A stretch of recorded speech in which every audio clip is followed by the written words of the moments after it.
Hi friends, ഇന്ന് നമുക്ക് north Indian സ്റ്റൈലിൽ ഒരു തൈര് വട ഉണ്ടാക്കിയാലോ. ഇനി നമുക്ക് ഇത് എങ്ങനെ ഉണ്ടാക്കുന്നതെന്നൊന്ന് നോക്കാം. 2 കപ്പ് കുതിർത്ത ഉഴുന്ന് മിക്സിയുടെ ജാറിൽ പേസ്റ്റ് പരുവത്തിൽ അല്പം വെള്ളം ഒഴിച്ച് നന്നായി അരച്ചെടുക്കണം. ഈ മിക്സ് കൈകൊണ്ട് ഇതുപോലെ നന്നായി ഇളക്കി കൊടുക്കണം. ഒരു ഫ്ലഫി പരുവമാകണം.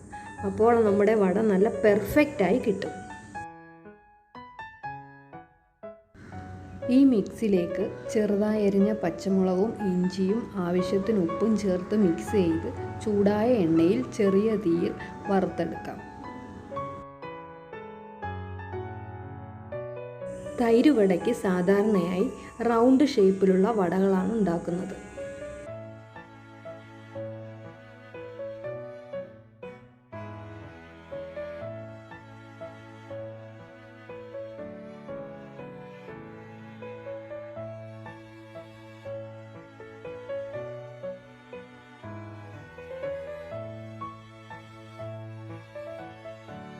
വറുത്തു വെച്ച വട ആറുമ്പോൾ ഉപ്പ് ചേർത്ത് മിക്സ് ചെയ്ത് വെച്ച് തണുത്ത വെള്ളത്തിലേക്കിട്ട് 10 മിനിറ്റ് മുക്കി വെക്കണം.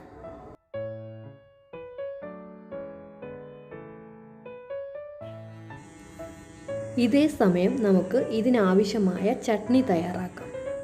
ടാമറിൻ ചട്നി തയ്യാറാക്കുന്നതിനായി ഒരു വലിയ നാരങ്ങ വലുപ്പത്തിൽ പുളിയെടുത്ത് അതിലേക്ക് വെള്ളം ഒഴിച്ച് തിളപ്പിക്കാനായി വെക്കണം. അതിലേക്ക് 1 ടീസ്പൂൺ ജീരകവും 3 ടേബിൾ സ്പൂൺ പഞ്ചസാരയും 1 ടീസ്പൂൺ മുളക് പൊടിയും ചേർത്ത് നന്നായി തിളപ്പിച്ച് കുറുകി വരുമ്പോൾ അരിച്ചു മാറ്റി വെക്കാം. നമ്മുടെ ടാമറിൻ ചട്നി റെഡിയായി കഴിഞ്ഞു. 10 മിനിറ്റിന് ശേഷം കുതിർത്ത് വെച്ച വടകൾ വെള്ളത്തിൽ നിന്നും സ്ക്യൂസ് ചെയ്ത് മാറ്റി വെക്കണം. ഗ്രീൻ ചട്നി റെഡിയാക്കുന്നതിനായി ഒരു ജാറിലേക്ക് 1 കപ്പ് പുതിനയിലയും 1/2 കപ്പ് മല്ലിയിലയും പച്ചമുളകും അല്പം ഇഞ്ചിയും 2 വെളുത്തുള്ളിയും നാരങ്ങാ നീരും ആവശ്യത്തിന് ഉപ്പും ചേർത്ത് നന്നായി അരച്ചെടുക്കണം.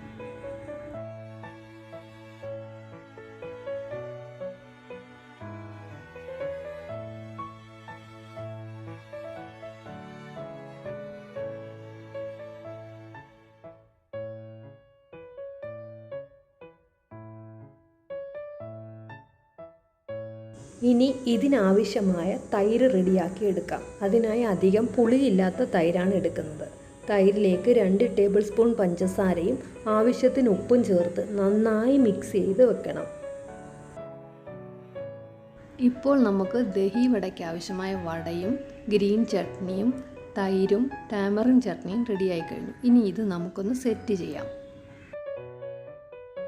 ഒരു ബൗളിൽ വട വെച്ച് അതിന് മുകളിൽ തൈര് മിക്സ് ഒഴിച്ച് പിന്നെ ഗ്രീൻ ചട്നിയും ടാമറിൻ ചട്നിയും ഒഴിച്ച് സെറ്റ് ചെയ്യാം.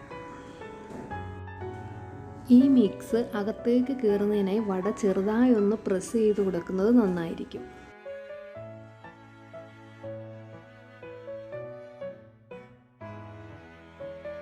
അവസാനമായി അല്പം പോംഗ്രാനൈറ്റും മുന്തിരിയും വെച്ച് നമുക്കിതൊന്ന് അലങ്കരിക്കാം. നല്ല ടേസ്റ്റിയായ തൈര് വട റെഡിയായിട്ടുണ്ട്. എല്ലാവരും വീട്ടിൽ ട്രൈ ചെയ്ത് നോക്കണം. കമൻറ്റ് ചെയ്യാനും മറക്കരുത്. Thank you.